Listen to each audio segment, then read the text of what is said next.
ಎತ್ಕೊಂಬಂದು ಮುಡಿಸ್ತಾರೆ. ಬೇಡ ಬೇಡ ಅಂದ್ರೂ ಅವ್ರು ಅದನ್ನು ಏನಾದರೂ ಅಂದ್ಕೊತಾರೆ. ಹಾಗೆ ಹಿಂಗೆ ಅಂದರೆ ಅವ್ರನ್ನ ಬೈಕೊಂಡು ಮುಡಿಸ್ತಾರೆ. ಉಪ್ಪಿಟ್ಟು ರೆಡಿ ಆಯಿತು, ತಿನ್ನಬೇಕು. ಇವತ್ತು ಭಾನುವಾರ ಆಗಿರೋದ್ರಿಂದ ಉಪ್ಪಿಟ್ಟು ಕೆಲವು ಜನಕ್ಕೆ ಇಷ್ಟ ಆಗುತ್ತೆ, ಕೆಲವು ಜನಕ್ಕೆ ಇಷ್ಟ ಆಗಲ್ಲ. ಅಡುಗೆ ಕೆಲಸ ಮಾಡ್ತಾಯಿದ್ದೀನಿ, ಅನ್ನಕ್ಕಿಟ್ಟಿದ್ದೀನಿ, ಅಲ್ಲಿ ನೀರು ಸೋರ್ತಾ ಇದೆ, ಅದು ಡಿಸ್ಟರ್ಬ್ ಮಾಡ್ತಾಯಿದೆ. ನೋವು ಕೊಡಬೇಕು ಅಂತಲೇ ಈ ಥರ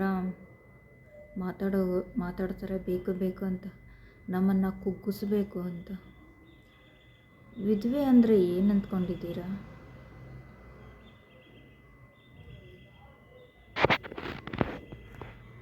ಅವಳು ತುಂಬ ಸ್ಟ್ರಾಂಗ್ ಇರ್ತಾಳೆ, ನಿಮಗೆ ಗೊತ್ತಿಲ್ಲ, ಅನುಭವಿಸಿದವ್ರಿಗೆ ಗೊತ್ತಿರುತ್ತೆ ಇದು. ಅದು ಅವಳು ಇಬ್ಬರು ಒಬ್ಬಳೇ ಆಗಿರ್ತಾಳೆ. ಫ್ಯಾಮಿಲಿನ ಮುನ್ನಡೆಸ್ಬೇಕು ಅಂದರೆ ಅವಳು ನೀವು ಗಂಡ ಇರೋರಿಗಿಂತ ಸ್ಟ್ರಾಂಗ್ ಇರ್ತಾಳೆ. ಏನಾದರೂ ಕೆಟ್ಟದ್ದು ಮಾತಾಡೋವಾಗ, ಕೆಟ್ಟದ್ದು ಕಮೆಂಟ್ಗಳು ಹಾಕೋವಾಗ ಅವರು ಹಿಂದೆ ಮುಂದೆ ಗೊತ್ತಿದ್ದು ಮಾತಾಡಬೇಕು. ಸುಮ್ಮನೆ ನಿಮ್ಮ ತಲೆಗೆ ಬಂದಿದ್ದು ನೀವು ನೋಡಿದ್ರೂ ಆ ಥರ ಮಾತಾಡ್ತೀರ. ಬೇಕಾದಷ್ಟು ಜನ ನೋಡಿದ್ದೀನಿ. ನಾವೇನು ಬಿಟ್ಟಿಲ್ಲ, ನಿಮಗಿಂತ ಸ್ಟ್ರಾಂಗ್ ಇರ್ತೀವಿ, ನಾವು ಪರಿಶುದ್ಧವಾಗಿರ್ತೀವಿ. ನಮ್ಮ ಕಡೆ ದೇವರು ಅನ್ನೋರು ಒಬ್ಬರು ಇರ್ತಾರೆ. ತುಂಬ ವಿಪರೀತವಾಗಿ ಚಂಡಾಲವಾಗಿ ಮಾತಾಡೋ ಜನ ಮೂಲೆಯಲ್ಲಿ ಕೂತ್ಕೋ, ಯಾಕೆ ಯೂಟ್ಯೂಬ್ ಮಾಡೋದು? ಯೂಟ್ಯೂಬ್ ನಾವೇನಾದರೂ ಕೆಲಸ ಮಾಡಿ ಸಕ್ಸಸ್ ಆದರೆ, ಏನಾದರೂ ಸಂಪಾದಿಸಿದ್ರೆ ನೀವು ಆ ಡ್ಯಾಶ್ಗಳು ಅನ್ನೋದು. ನಾವು ತುಂಬ ಪವಿತ್ರವಾಗಿದ್ದೀವಿ. ನೀವು ಆ ಮಾತು ಮಾತಾಡಿದ್ರೆ ನಿಮಗೆ ಅದು ಖಂಡಿತ ತಟ್ಟಿರುತ್ತೆ, ನಮಗೆ ತುಂಬ ನೋವಾಗುತ್ತೆ. ಇಲ್ಲ ನಾವು ಸುಮ್ಮನೆ ಕೂತಿದ್ರೆ ನೀವು ತಿನ್ನೋಕ್ಕೆ ತಂದಾಕ್ತೀರಾ? ಇಲ್ಲ ನಿಮ್ಮ ಮನೆಗಳು ಬಂದು ಕೂರ್ತೀವಿ, ನೀವು ಹೆಂಗಿದ್ದೀರಾ ಅಂತ ತೋರಿಸ್ತೀವಿ. ನೀವು ಪರಿಶುದ್ಧವಾಗಿದ್ದೀರಾ, ನಾವು ಪರಿಶುದ್ಧವಾಗಿದ್ದೀವೋ ತೋರಿಸ್ಬೇಕು. ಕಪಾಳಕ್ಕೆ ಬಾರಿಸ್ದಂಗೆ ಉತ್ತರ ಕೊಡಬೇಕು. ತುಂಬ ತುಂಬ ಕಷ್ಟ ಕೊಡ್ತಾರೆ. ಇದಕ್ಕೆಲ್ಲ ನಾನು ಕೊಗ್ಗೋಳಲ್ಲ, ನನ್ನ ಹತ್ರ ಅಲ್ಲ. ನನ್ನನ್ನು ನೋಡಿರೋರಿಗೆ ಗೊತ್ತು ನಾನು ಎಷ್ಟು ಸ್ಟ್ರಾಂಗ್ ಇದ್ದೀನಿ ಅಂತ. ನಾನು ಹೇಳ್ಕೊಳ್ಳೋ ಅವಶ್ಯಕತೆ ನನಗಿಲ್ಲ. ತುಂಬ ಬೇಜಾರಾಗುತ್ತೆ, ತುಂಬ ಅಳು ಬರುತ್ತೆ ಒಂದೊಂದು ಸತಿ ಒಂದೊಂದು ಮಾತುಗಳಂದರೆ. ಯಾರೂ ತಂದಾಕೋದಿಲ್ಲ, ಯಾರೂ ಕೊಡೋದಿಲ್ಲ, ಏನೂ ಇಲ್ಲ. ನಾವು ಕೂಲಿ ಮಾಡ್ತೀವಿ, ನಾವು ಬದುಕ್ತಾ ಇದ್ದೀವಿ. ಯಾರಪ್ಪನ ಸೊತ್ತಿಗೂ ಹೋಗಲಿಲ್ಲ, ನಮ್ಮದೇ ಎತ್ಕೊಂಡು ತಿಂತಾ ಇದ್ದಾರೆ. ಗಂಡ ಇಲ್ಲ ಅಂದ್ಬಿಟ್ಟು ನಮ್ಮನ್ನು ಯಾಮಾರಿಸ್ಬೇಕು ಅಂತ ಯಾಮಾರಿಸಿ ತಿಂತಾ ಇದ್ದಾರೆ. ಅದು ಜಾಸ್ತಿ ದಿನ ನಡೆಯಲ್ಲ. ಅವ್ರಿಗೆ ಹೆಂಗೆ ಉತ್ತರ ಕೊಡಬೇಕೋ ಹಂಗೆ ಉತ್ತರ ಕೊಡ್ತೀವಿ. ತುಂಬ ಆಳಿಸ್ತಾರೆ, ತುಂಬ ವಿಪರೀತ ಆಳಿಸ್ಬಿಟ್ಟಿದ್ದಾರೆ. ಏನು ಒಂದು ಚೆನ್ನಾಗಿರೋ ಬಟ್ಟೆ ಹಾಕ್ಕೊಬಾರ್ದು, ಚೆನ್ನಾಗಿ ರೆಡಿ ಆಗಬಾರ್ದು, ಚೆನ್ನಾಗಿರಬಾರ್ದು, ಚೆನ್ನಾಗಿ ಕಾಣಿಸ್ಬಾರ್ದು. ತುಂಬ ನಾವು ಮಾತಾಡ್ತಾ ಇದ್ದರೆ ಮಾತುಗಳೇ ನುಂಗೋಂಗೆ ಆಗ್ಬಿಡುತ್ತೆ. ಆ ದುಃಖ ಎತ್ತಿ ಎತ್ತಿ ಬರುತ್ತೆ ನನಗೆ.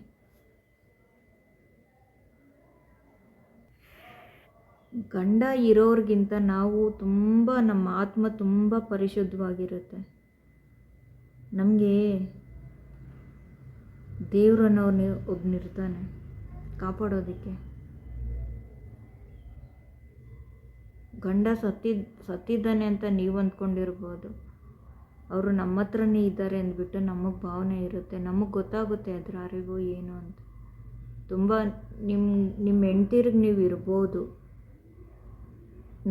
ನಮಗೆ ನಮ್ಮ ಗಂಡ ಇಲ್ದಿರೋ ಇರ್ಬೋದು. ಅವರು ನಮಗೆ ಕಾಣಿಸ್ದಿರ ನಮಗೆ ಸಪೋರ್ಟಿವ್ ಆಗಿ ಎಷ್ಟು ನಿಂತಿರ್ತಾರೆ. ನೀವು ಇದ್ದು ನಿಮ್ಮ ಹೆಂಡ್ತಿರ್ಗೆ ನೀವು ಎಷ್ಟು ಸಪೋರ್ಟಿವ್ ಆಗಿ ನಿಂತಿರ್ತೀರ ಅನ್ನೋದು ನಮಗೆ ಗೊತ್ತು.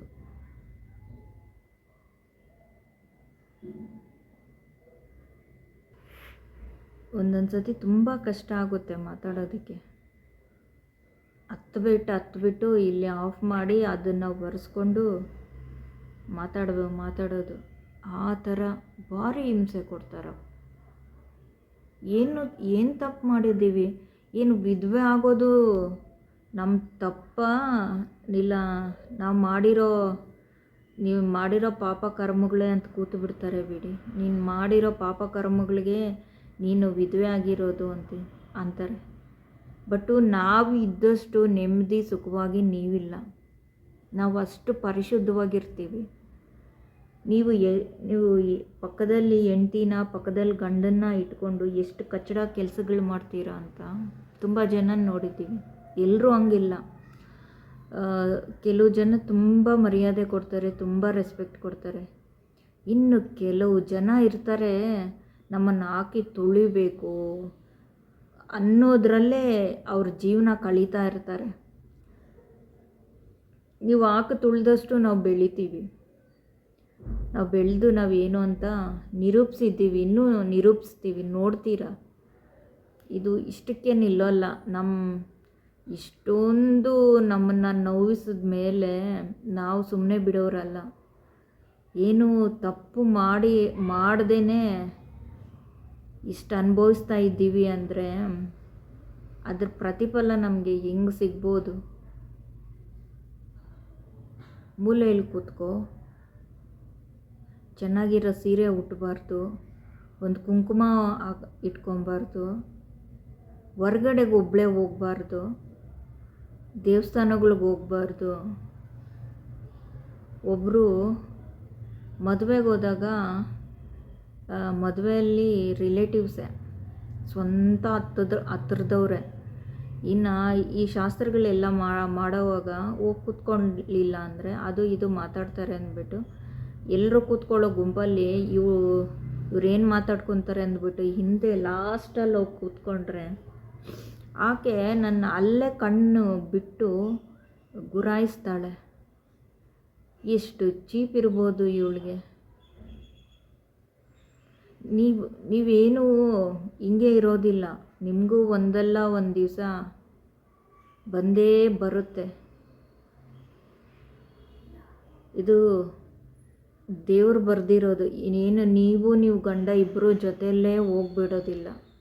ಒಬ್ರು ಹಿಂದೆ ಒಬ್ಬರು ಮುಂದೆ ಹೋಗಲೇಬೇಕು. ಆವಾಗ ಗೊತ್ತಾಗುತ್ತೆ. ಇನ್ನು ವಿಧವೆ ಆಗಿರೋದು ನಮ್ಮ ತಪ್ಪ, ನಮ್ಮ ಶಾಪ, ನಾವು ಮಾಡಿರೋ ಪಾಪನ? ಗಂಡಂದಿರನ್ನ ಇಟ್ಕೊಂಡು ಎಷ್ಟೆಷ್ಟು ಆಟ ಆಡ್ತೀರಾ, ಹೆಂಡ್ತಿರನ್ನ ಇಟ್ಕೊಂಡು ಎಷ್ಟೆಷ್ಟು ಆಟ ಆಡ್ತೀರಾ ನಾವು ನೋಡಿದ್ದೀವಿ.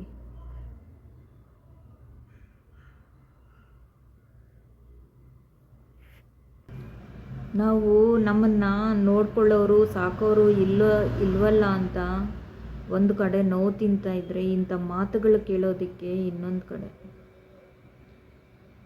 ನಾವು ನಿಮಗಿಂತ ಚೆನ್ನಾಗಿರ್ತೀವಿ, ನಿಮಗಿಂತ ಚೆನ್ನಾಗಿ ದುಡಿತೀವಿ, ಚೆನ್ನಾಗಿ ನೆಮ್ಮದಿಯಾಗಿರ್ತೀವಿ. ಬಟ್ ನಿಮಗಿರೋ ಮೆಂಟ್ಯಾಲಿಟಿ ಇರುತ್ತೆ ನೋಡಿ, ಅದನ್ನೇನು ಮಾಡಬೇಕೋ ಗೊತ್ತಿಲ್ಲ. ಏನು ತಾಳಿ ಹಾಕ್ಕೊಂಬಿಟ್ರೆ ಅವಳು ಕೆಟ್ಟವಳು ಆಗ್ಬಿಡ್ತಾಳ, ಬಟ್ಟೆ ಇಟ್ಕೊಂಬಿಟ್ರೆ ಕೆಟ್ಟವಳು, ಹೂ ಮುಡ್ಕೊಂಬಿಟ್ರೆ ಕೆಟ್ಟವಳು.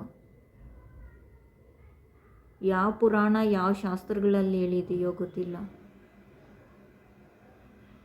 ಇದು ನಾನೊಂದು ಎಕ್ಸಾಂಪಲ್ ಹೇಳ್ತೀನಿ. ನಾನು ಒಂದು ದೇವಸ್ಥಾನಕ್ಕೆ ಹೋಗ್ತೀನಿ ಯಾವಾಗಲೂ, ಅದು ಯಾವ ದೇವಸ್ಥಾನ ಅಂತ ಗೊತ್ತು. ಅಲ್ಲಿ ಒಬ್ಬ ಅಮ್ಮ ಫ್ರೆಂಡ್ ಆದರು, ಬಳ್ಳಾರಿಯಿಂದ ಬಂದಿದ್ದರು. ನಾನು ಹೋಗಿದ್ದೆ. ನಾವು ಕಾಲುಂಗ್ರ ತಾಳಿ ಎಲ್ಲ ತೆಗ್ದಿಲ್ವಲ್ಲ. ಆಕೆ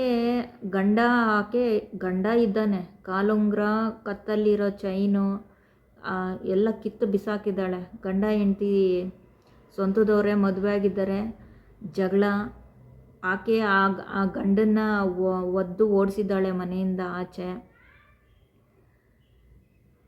ದೇವಸ್ಥಾನಕ್ಕೆ ಬಂದಿದ್ದಾಳೆ, ಫ್ರೆಂಡ್ ಆಗಿದ್ದೀವಿ.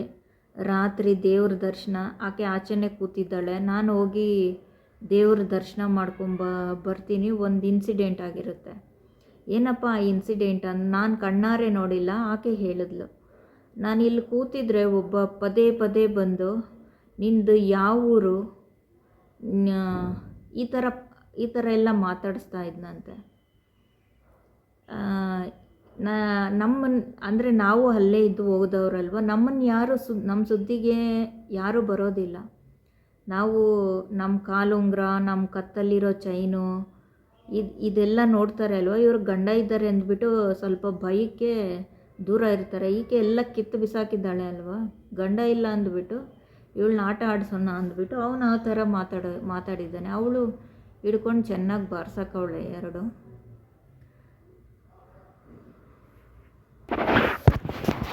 ನಿಮಗೆ ಗಂಡಂದಿರು ಇದ್ದರೂ ವೇಸ್ಟ್, ಹೆಂಡ್ತಿರಿದ್ರೂ ವೇಸ್ಟ್. ನಮ್ಮ ಗಂಡ ಇಲ್ದಿದ್ರೂ ನಾವು ಚೆನ್ನಾಗೇ ಇರ್ತೀವಿ.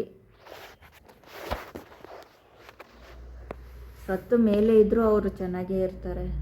ನಿಮ್ಮ ಗಂಡಂದಿನ ಪಕ್ಕದಲ್ಲಿ ಇಟ್ಕೊಂಡು ಚಿತ್ರಹಿಂಸೆ ಕೊಟ್ಕೊಂಡು ನಾವೇನು ಆ ಥರ ಬದುಕ್ತಾ ಇಲ್ಲ.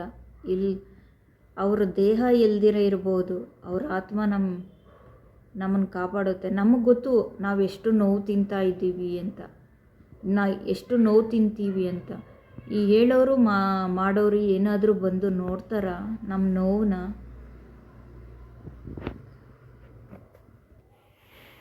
ಯಾವ ಗಂಡನೂ ತಾನು ಸತ್ತ ಮೇಲೆ ತನ್ನ ಹೆಂಡ್ತಿ ಹೂ ಮುಡ್ಕೊಬಾರ್ದು, ಬಳೆ ಹಾಕ್ಕೊಬಾರ್ದು, ಚೈನ್ ಹಾಕ್ಕೊಬಾರ್ದು ಅಂತ ಸತ್ತಿರೋ ಗಂಡನೇ ಅಂದ್ಕೊಳ್ಳಲ್ಲ.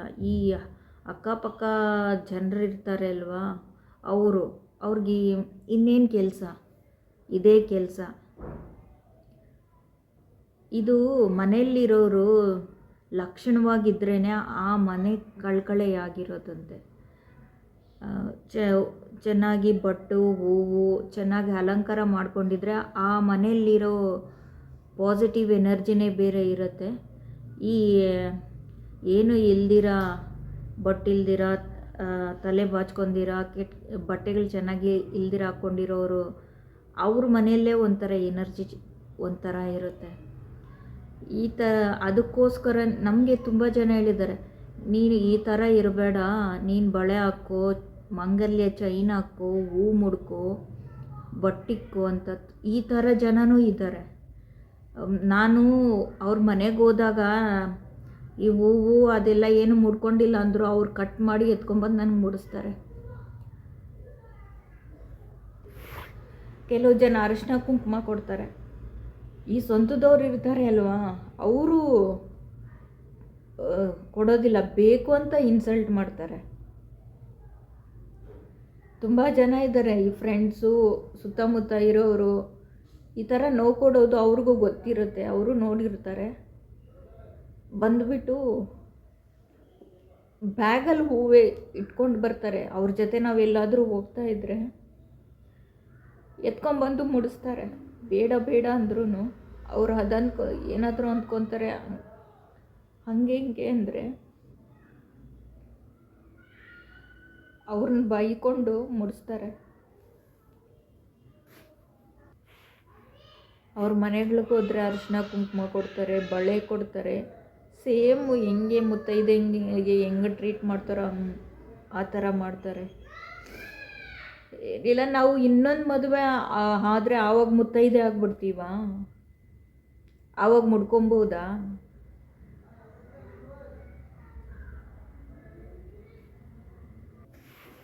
ನಾನು ಹೇಳೋದು ಇಷ್ಟೇ, ನಾವು ಲಕ್ಷಣವಾಗಿ ಕಳ್ಕಳೆಯಾಗಿದ್ದರೆ ಆ ಮನೆಯಲ್ಲಿ ಇರೋ ನಗು ಸಂತೋಷನ ಒಂಥರ ಇರುತ್ತೆ. ಅದೇ ನಾವು ಈ ಜನರ ಅದು ಇದು ಅಂತಾರೆ ಅಂದ್ಕೊತಾರೆ ಅಂದ್ಬಿಟ್ಟು ಚೆನ್ನಾಗಿ ರೆಡಿ ಆಗ್ದಿರಾ ಒಂಥರ ಇದ್ದರೆ ನಿಮ್ಮ ಮನೆಗಳಲ್ಲೇ ನೆಗೆಟಿವ್ ಇರೋದು, ನೀವೇ ಉದ್ಧಾರಕ್ಕಾಗ್ದಿರ ಆಗೋದು. ಈ ವಿಧವೆಯರು ಅನ್ನೋರು ತುಂಬ ಸ್ಟ್ರಾಂಗ್ ಇರ್ತಾರೆ ಖಂಡಿತ. ಅವ್ರಿಗೆ ಗಂಡಾಗಿ ಇರ್ತಾರೆ, ಹೆಣ್ಣಾಗಿ ಇರ್ತಾರೆ. ನೋಡೋದಕ್ಕೆ ಹೆಣ್ಣು ಅಂದ್ಕೊಂಡಿರ್ಬೋದು, ಬಿದ್ದರೆ ನಿಮ್ಮ ಗತಿ ಏನಾಗುತ್ತೋ.